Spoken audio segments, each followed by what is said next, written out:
Simeo.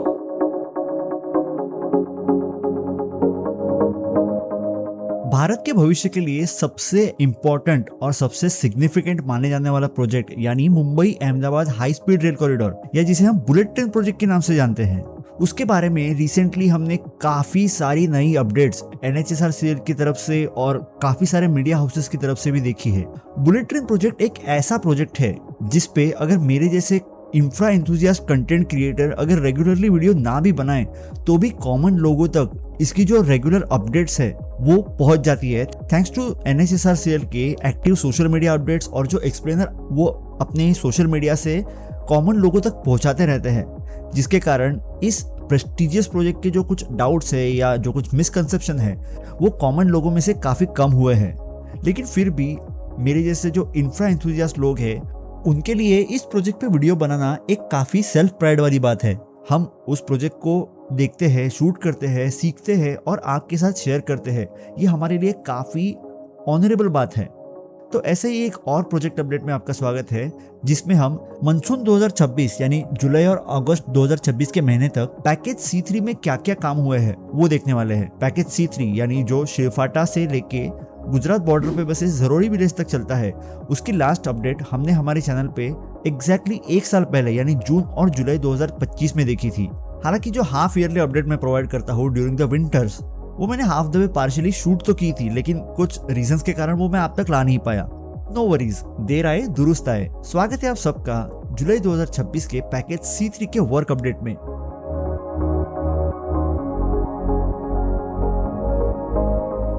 अगर हम एक ओवरऑल प्रीव्यू ले तो हर बार की तरह ही हमें इस बार भी काफी सिग्निफिकेंट डिफरेंस जो प्रीवियस अपडेट से या मिडवे के अपडेट से कंपैरिजन में काफी सिग्निफिकेंट प्रोग्रेस हमें यहाँ पे देखने मिली है।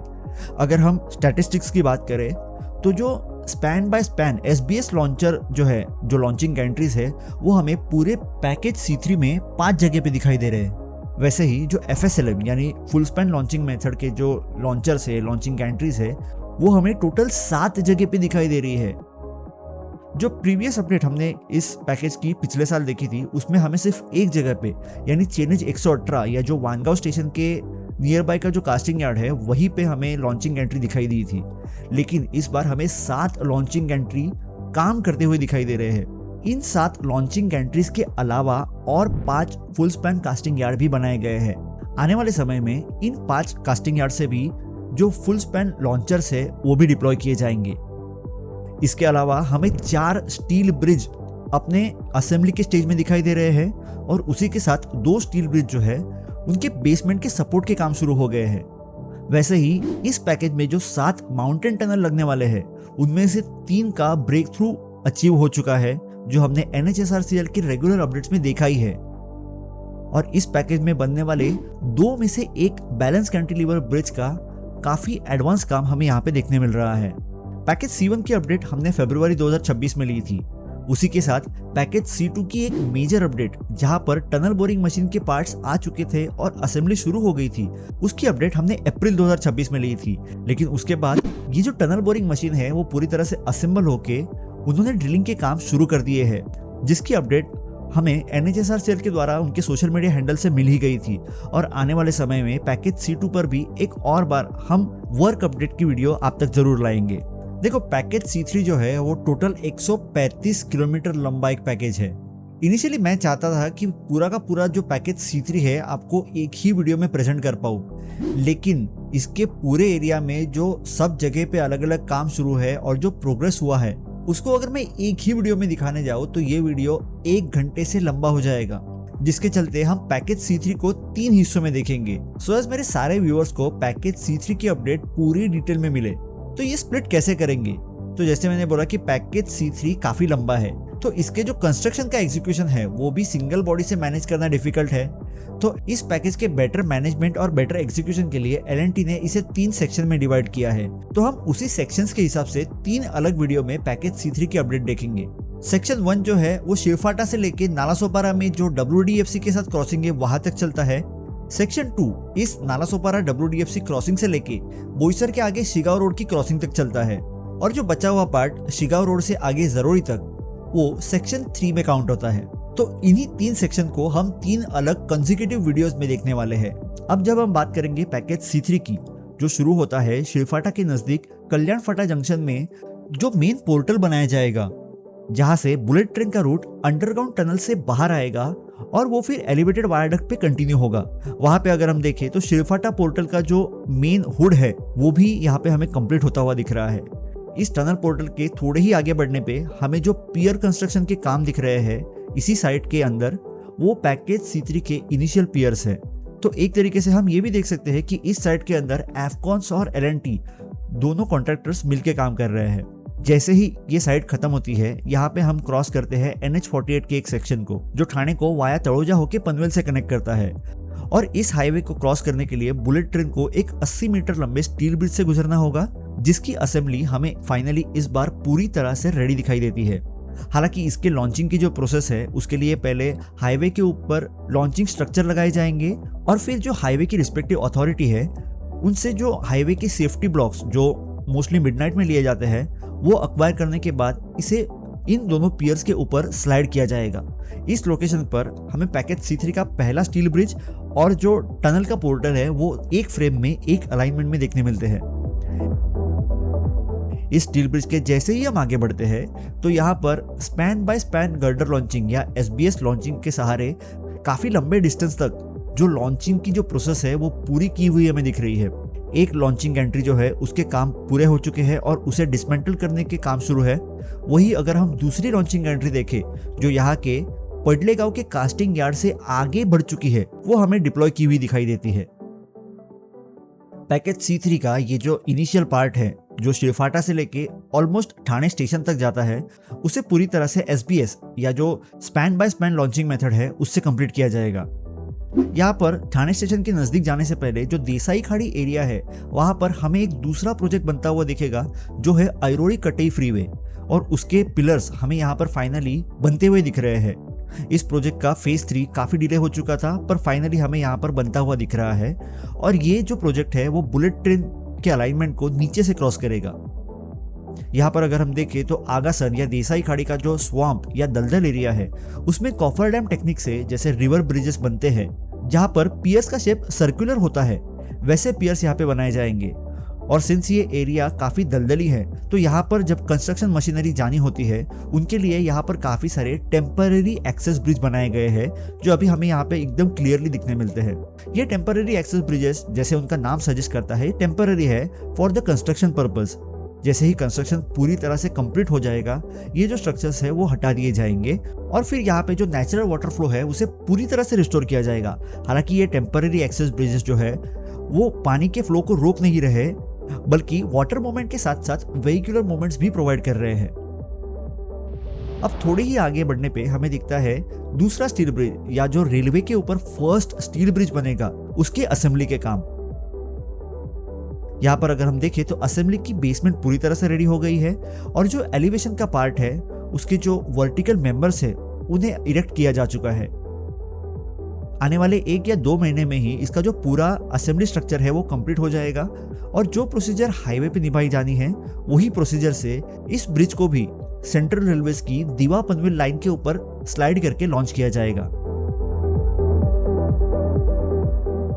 इसके जस्ट आगे हमें एक और बार जो SBS लॉन्चिंग एंट्री है वो काम करते हुए दिखाई देती है।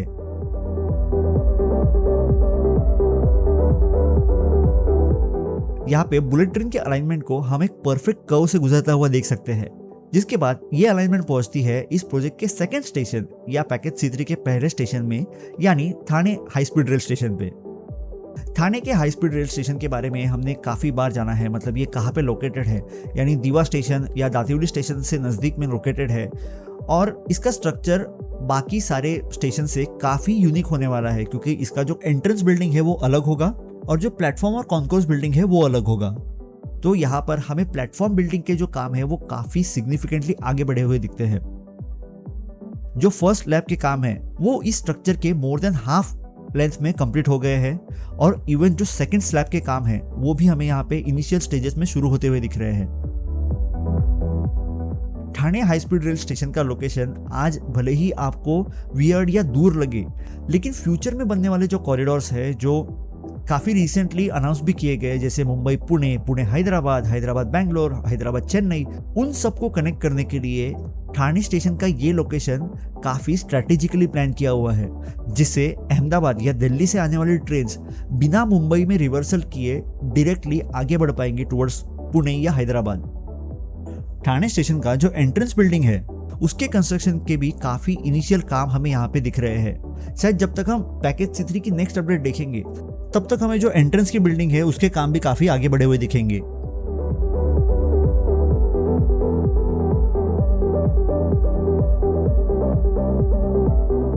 Thane high speed rail station cross करते ही हमें यहाँ पर तीसरा स्टील ब्रिज देखने मिलता है, जो सेंट्रल रेलवे के टोटल 9 लाइन को क्रॉस करेगा। और सिंस यहाँ पर ठाणे स्टेशन पे 4 प्लेटफॉर्म होंगे, उनके लिए 4 लाइंस होंगी, तो सेंट्रल रेलवे को क्रॉस करने के लिए भी 4 लाइन का स्टील ब्रिज बनाया जाना है, जिसके लिए 3 स्टील गर्डर यूज होने हैं। और उसके लिए जो पियर का स्ट्रक्चर बनेगा उसके लिए 4 शिंजो पाइल फाउंडेशन यहाँ पर हमें रेलवे के बगल में बनते हुए दिख रहे हैं, काफी इनिशियल स्टेज में।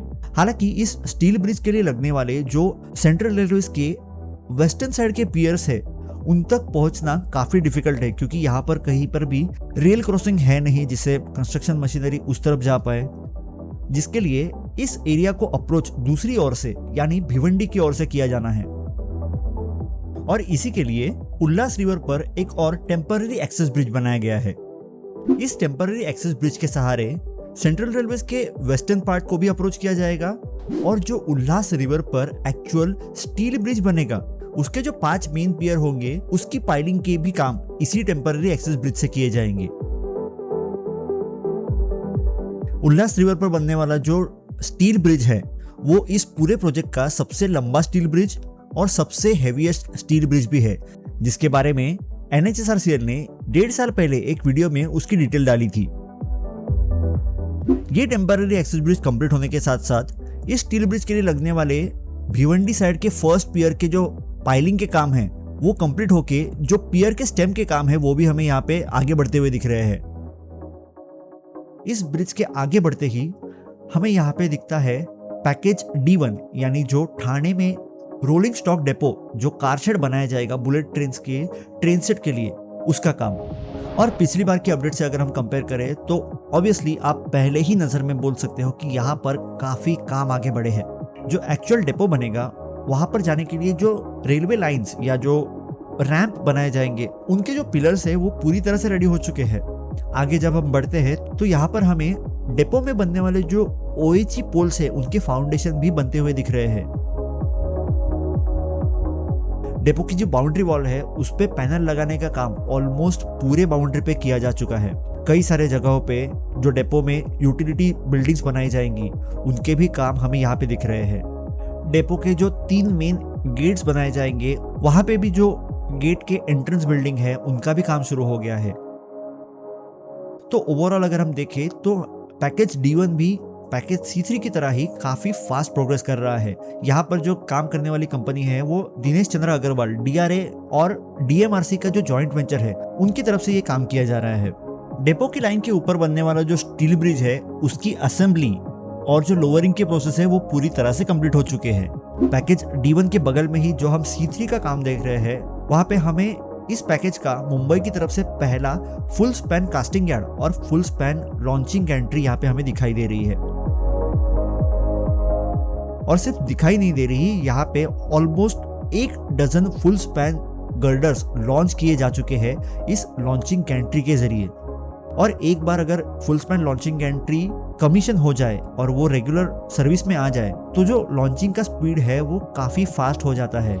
अगर आप किसी specific full span launching site पे हर महीने पीरियोडिकली विजिट करते हो तो आपको आपके 2 विजिट में काफ़ी ज़्यादा डिफरेंस दिखाई देगा। इतना स्पीड में ये लॉन्चिंग एंट्री आगे बढ़ते हुए दिखती है। अगर हम स्पीड की बात करें तो अप टू 3 गर्डर ये लॉन्चिंग एंट्री एक दिन में लॉन्च कर सकती है। ये जो लॉन्चिंग एंट्री और ये जो कास्टिंग यार्ड है उसका काम चलेगा आगे NH160 के ऊपर बनने वाले स्टील ब्रिज तक। इस एरिया में अगर हम देखें तो हमें वापस एक स्वैम्प एरिया दिखाई देता है जहां पर राउंड शेप वाले पियर्स जो रिवर ब्रिजेस में यूज होते हैं वो भी यहाँ पे बनाए जा रहे हैं। और अगर आप ध्यान से देखें तो इन पियर्स के बगल में एक परमानेंट रोड बनाया जा रहा है। इट्स नॉट टेम्पररी रोड, ये परमानेंट रोड है जो NH-160 या जो नासिक हाईवे है, उस हाईवे से जो ठाणे का डिपो बनेगा वहां तक एक्सेस करने के लिए ये रोड बनाया जा रहा है। क्योंकि जो लोकल रोड है वहां से हम हैवी मशीनरी या जो कंस्ट्रक्शन व्हीकल्स या जो यूटिलिटी व्हीकल्स लगेंगे, इन सबको अगर उन कॉमन रोड से लाया जाए तो वहाँ के आम लोगों को भी काफ़ी दिक्कत होगी और उन मशीनरी के मूवमेंट्स में भी काफ़ी डिले होगा, जिसके लिए ये एक डेडिकेटेड एक्सेस रोड बनाया जा रहा है NH-160 से लेके ठाणे डेपो तक। हालांकि ये जो रोड है वो एक्सेस कंट्रोल नहीं रहेगा, यानी विद सम रेस्ट्रिक्शन कॉमन लोग या जो कॉमन व्हीकल्स है वो भी इसे यूज कर पाएंगे, और ऐसे ही जो कुछ एक्सेस रोड्स बनाए जाएंगे उसके चलते कॉमन लोगों को बुलेट ट्रेन के इनडायरेक्ट बेनिफिट्स भी काफी होने वाले हैं।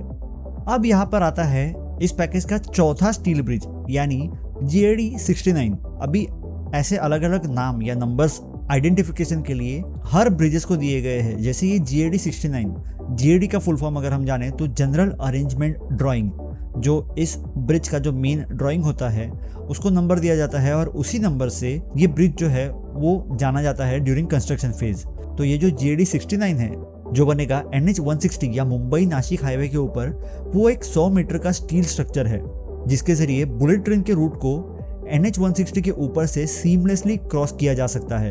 तो इसके अगर हम असेंबली की बात करें तो ये असेंबली पूरी तरह से रेडी हो चुकी है।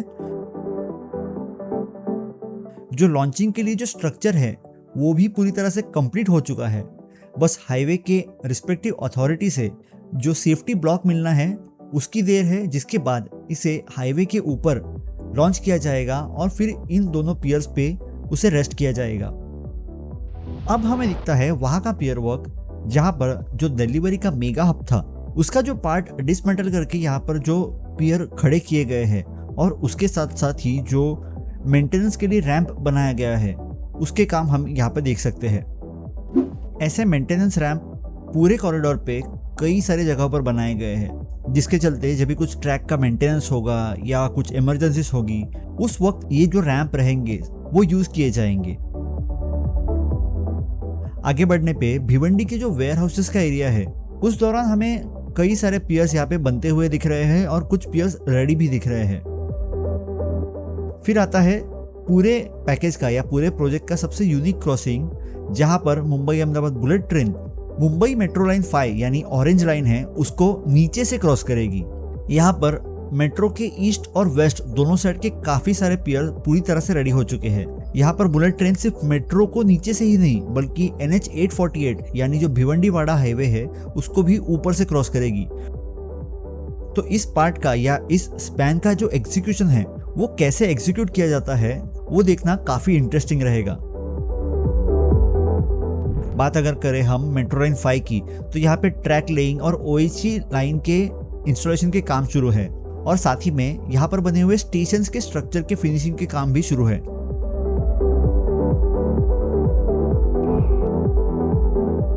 आगे बढ़ने पर हमें एक और फुल स्पैन लॉन्चिंग का कास्टिंग यार्ड दिखाई देता है। यहाँ पर अभी जो गर्डर्स है उनके बेड्स बनाए जा रहे हैं। जैसे जैसे गर्डर कास्टिंग रेडी होगी वैसे यहाँ पर भी जो ब्रिज गैंट्री और जो लॉन्चर का सेटअप है वो भी इंस्टॉल किया जाएगा। इस एरिया के बाद हमें एक और बार एक टेम्पररी एक्सेस ब्रिज दिखता है, और यहाँ पर हमें ये भी दिखता है कि टेम्पररी एक्सेस ब्रिज कैसे रिवर के मेन पियर के फाउंडेशन या जो पाइल्स है वो बनाने के लिए यूज में लाया जा रहा है। ये जो सारे टेम्पररी एक्सेस ब्रिजेस है वो कुछ इस तरह से डिजाइन किए गए हैं कि जो लोकल फिशरमैन है उनके जो बोट्स रहते हैं वो इजीली इसके नीचे से पास हो सके।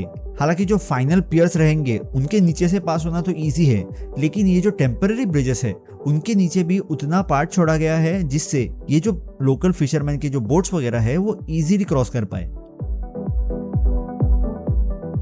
इसके आगे हमें खारबाव तक इस बार बहुत ही क्लियर और वाइड एक्सेस रोड बनाया हुआ दिख रहा है। हालांकि अभी तक यहाँ पर पियर वर्क के एक्सकवेशन के काम नहीं शुरू हुए हैं, पर मोस्टली वो मानसून के बाद शुरू किए जाएंगे।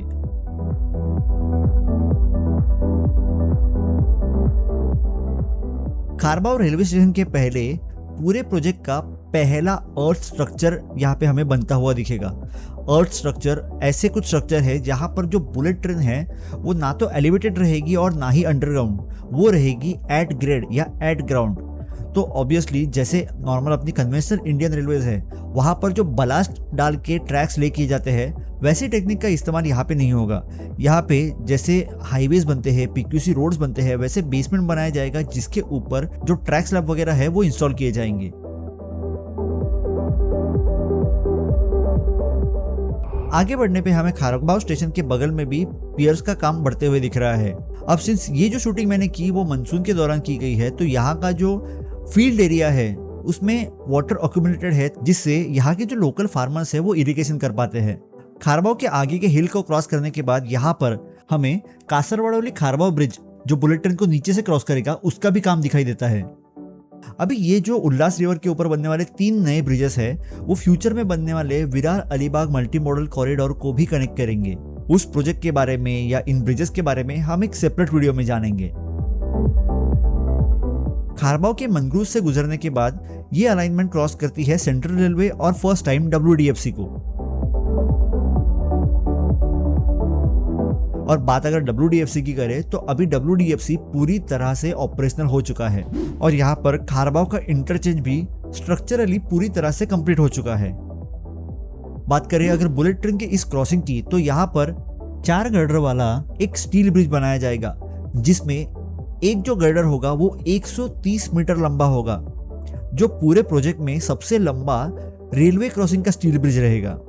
हालांकि 130 मीटर के जो स्टील गर्डर्स है वो पहले भी कई जगह पर यूज हो चुके हैं इस प्रोजेक्ट में, बट रेलवे क्रॉसिंग के लिए 130 मीटर लंबा ये यहीं पर यूज होने वाला है। अभी इसके लिए जो पियर्स लगने हैं, जिनमें से कुछ सिंजो पाइल फाउंडेशन से भी बनाए जा रहे हैं, उसके काम हमें यहाँ पर आगे बढ़ते हुए दिख रहे हैं।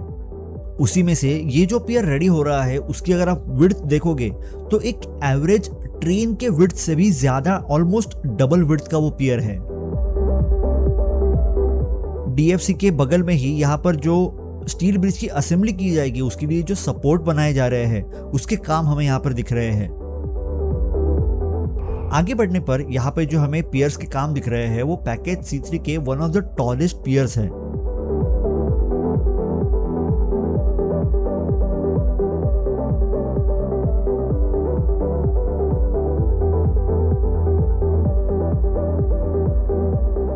इस एरिया से काफी सारे जो पब्लिक ट्रांसपोर्ट या जो ट्रांसपोर्टेशन प्रोजेक्ट्स है वो एक साथ हमें दिखाई देने वाले हैं, जैसे existing Vasai Diva line, WDFC corridor, bullet train project, Chinchoti Anjurphata road और Virar Alibag multi modal corridor हमें सब एक ही जगह से पास होते हुए दिखेंगे। बात अगर करें चिंचोटी अंजुरफाटा रोड की, जिसकी हालत कुछ सालों से काफी डिग्रेडेड थी, मतलब अगर मैं ड्राइव भी कर रहा हूँ तो भी मेरी बॉडी पेन करने लगेगी, even if I use to sit on driver seat. लेकिन अभी अगर करंटली इस रोड की बात करें तो इसे सिग्निफिकेंटली अच्छे क्वालिटी में कंक्रीटाइज किया जा रहा है, जो अंडुलेशंस थे उसे लेवल किया जा रहा है। बुलेट ट्रेन की अलाइनमेंट चिंचोटी अंजुरफाटा रोड को यहाँ पर फर्स्ट टाइम क्रॉस करती है और यहाँ पर भी एक स्टील ब्रिज का स्ट्रक्चर बनाया जाएगा। लेकिन अभी जो पियर्स बनने हैं उस स्टील ब्रिज के लिए, उसके लिए चिंचोटी अंजुरफाटा रोड को एक टेम्पररी डाइवर्शन यहाँ पर दिया गया है। जैसे ही जो मेन पियर्स है वो बनके तैयार हो जाएंगे और जो लॉन्चिंग एक्टिविटीज है वो कंप्लीट हो जाएगी, तो उसके नीचे से ये स्ट्रेट रोड रीइंस्टेट किया जाएगा। अभी यहाँ पर जो वाइल्ड लाइफ ओवरपास बनना है, जो तुंगारेश्वर वाइल्ड लाइफ सेंचुरी और संजय गांधी नेशनल पार्क के wild life flora and fauna को कनेक्ट करेगा, उसके अगर हम काम देखें तो पियर वर्क पूरी तरह से कंप्लीट हो चुका है। अभी यहाँ पर गर्डर लॉन्चिंग बैलेंस्ड है। वही इस वाइल्ड लाइफ ओवरपास को क्रॉस करने वाले बुलेट ट्रेन पियर्स के जो काम है वो कंप्लीटली हो चुके हैं।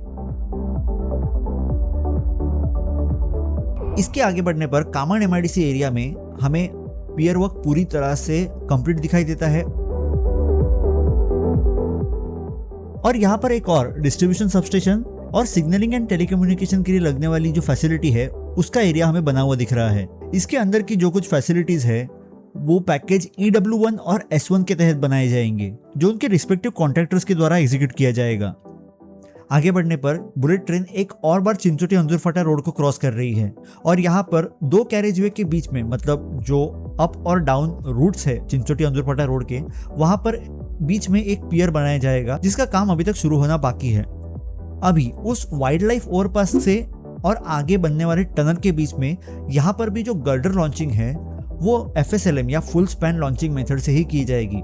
उसके लिए जो कास्टिंग यार्ड बनेगा उसका काम अभी तक यहाँ पे शुरू नहीं हुआ है, लेकिन आने वाले समय में हमें इस एरिया में कहीं ना कहीं एक FSLM कास्टिंग यार्ड भी दिखाई देगा। यहाँ पर भी कामन नाला के एरिया में जैसे पियर्स रिवर एरिया में बनते हैं वैसे ही बनाए जाएंगे, और हमें यहाँ पर एक टेम्पररी एक्सेस ब्रिज भी बना हुआ दिख रहा है। और फिर अभी आता है Mumbai Ahmedabad bullet train route का पहला माउंटेन टनल यानी MT1, जो नवघर या कामन में बनाया जा रहा है। इस टनल का जो मुंबई साइड का पोर्टल है वहां से कोई भी ड्रिलिंग एक्टिविटीज नहीं की जा रही है। जो कुछ ड्रिलिंग एक्टिविटी हमें दिखती है वो अहमदाबाद साइड के यानी नॉर्थ पोर्टल से ही दिखती है। इस टनल के एक्सकावेशन की अगर हम बात करें तो जिस वक्त मैंने ये टनल शूट किया था उस वक्त ये 600 मीटर अंदर तक एक्सकावेट किया जा चुका था। हालांकि अगर हम दूसरे टनल से कंपेयर करें तो ये कंपैरेटिवली काफी स्लो है, क्योंकि यहाँ पर जो सॉइल है वो सॉफ्ट सॉइल है। जो माउंटेन हार्ड रॉक का होता है उसमें कंट्रोल ब्लास्टिंग के सहारे काफी फास्ट ड्रिलिंग की जाती है, लेकिन जब इस सॉफ्ट सॉइल आती है तभी जो एक्सकावेशन की प्रोसेस है वो काफी यानी सिग्निफिकेंटली स्लो हो जाती है। टनल क्रॉस करने के बाद ही यहाँ पर पैकेज C3 का पहला बैलेंस कैंटिलीवर ब्रिज बनाया जाएगा जो NH48 को क्रॉस करेगा। अगर उस ब्रिज के स्ट्रक्चर की बात करें तो यहाँ पर हाईवे के अगल बगल के जो पियर्स है उनके काम हमें आगे बढ़ते हुए दिख रहे हैं। हालांकि हाईवे के बीच का जो पियर है उसके काम अभी शुरू होने बाकी है। इसके आगे हमें सेकेंड टनल यानी माउंटेन टनल 2 या MT2 जो है वहां तक हमें काफी सारे पियर्स के काम होते हुए दिख रहे हैं। दो टनल के बीच के इस सेक्शन को SBS या span by span launching method से ब्रिज किया जाएगा। बात अगर करें हम माउंटेन टनल 2 जो सबसे छोटा माउंटेन टनल है सिर्फ 254 मीटर का, उसके अभी तक मुंबई साइड के पोर्टल के प्रिपरेशन के काम शुरू होने बाकी है। लेकिन वही अगर हम अहमदाबाद साइड के पोर्टल की बात करें तो यहाँ पे पोर्टल प्रिपरेशन के काम अच्छे खासे पेस में चल रहे हैं। शायद नेक्स्ट अपडेट तक ये टनल काफी अंदर तक ड्रिल भी किया जा चुका होगा। आगे बढ़ने पे बुलेट ट्रेन कॉरिडोर पास होता है जुचंद्र टाउन से। यहाँ पर हम देखेंगे तो जुचंद्र रेलवे क्रॉसिंग का जो रोड ओवर ब्रिज है उसके अगल बगल के काम पूरी तरह से कंप्लीट हो चुके हैं। बस जो रेल क्रॉसिंग के लिए एक्चुअल रेलवे के ऊपर गर्डर इंस्टॉल किए जाएंगे उसके लिए जो पोर्टल पियर बनने हैं उसके बीम के काम अभी ऑनगोइंग है। बुलेट ट्रेन कॉरिडोर इस रोड ओवर ब्रिज के ऊपर से क्रॉस करके आगे बढ़ेगा टुवर्ड्स वसई विरार। वसई आने से पहले यहाँ पे तिवरी गांव में हमें इस प्रोजेक्ट का अगला SBS लॉन्चर या जो span by span launching entry है वो दिखाई देती है। जिस वक्त मैंने ये पार्ट शूट किया था तभी SBS लॉन्चिंग का जो पहला स्पैन है उसके इरेक्शन के काम शुरू थे। इसके जस्ट आगे बढ़ने पे ही ये अलाइनमेंट एक स्टोन क्वारी से पास होती है, जिसके आगे यहाँ पर हमें एक फुल स्पैन लॉन्चिंग का कास्टिंग यार्ड यानी FSLM गर्डर्स का कास्टिंग यार्ड बनता हुआ यहाँ पे दिख रहा है। ये कास्टिंग यार्ड भी अभी इनिशियल स्टेजेस में है, यानी यहाँ पे ब्रिज एंट्री या जो लॉन्चिंग एंट्री है उसके सेटअप किए जाने बाकी है। अब इस एरिया से बुलेट ट्रेन कॉरिडोर और WDFC दोनों ऑलमोस्ट पैरेलल अलाइनमेंट में चलते हैं। यहाँ पर अगर हम देखें तो वसई के मेन रोड के क्रॉसिंग के थोड़े पहले से कंटिन्यूअस डिस्टेंस तक पियर वर्क किया गया है, जो आगे बनने वाले स्टील ब्रिज तक पूरी तरह से कंप्लीट हो चुका है। अगर हम इस पार्ट की बात करें तो यहाँ पर हमें एक ग्रेडियंट बहुत ही क्लियरली दिखाई देता है। अब यहाँ पे जो स्टील ब्रिज बनेगा वो WDFC लाइन के ऊपर से बनेगा और उस स्टील गर्डर को रखने के लिए जो मेन पियर्स बनाए जाएंगे वो शिंजो पाइल फाउंडेशन से बनाए जा रहे हैं, जिसका अगर हम DFC के साउथ साइड की बात करें तो यहाँ पर हमें काम दिखाई दे रहा है। वही उसके अगले पियर्स की बात करें तो उनके जो कैप्स है वो वाइड एरिया में तैयार हो चुके हैं। आज के समय में जब WDFC ऑपरेशनल हो गया है तो हमें यहाँ पर बुलेट ट्रेन के काम के साथ साथ WDFC से पास होने वाली फ्रेट ट्रेन का भी नज़ारा देखने मिलता है। और हाँ, इस एरिया से डबल स्टैक कंटेनर ट्रेन भी पास होती है। हालांकि जिस वक्त मैंने शूट किया वहाँ पे अनलकीली मुझे कोई डबल स्टैक ट्रेन देखने को नहीं मिली, लेकिन यस, यहाँ पे WDFC से डबल स्टैक ट्रेन रेगुलरली पास होते रहते हैं।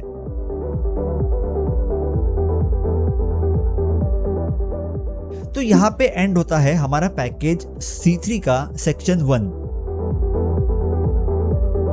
अगला अपडेट जो पैकेज C3 का सेक्शन 2 है वो हम अगले वीडियो में देखने वाले हैं।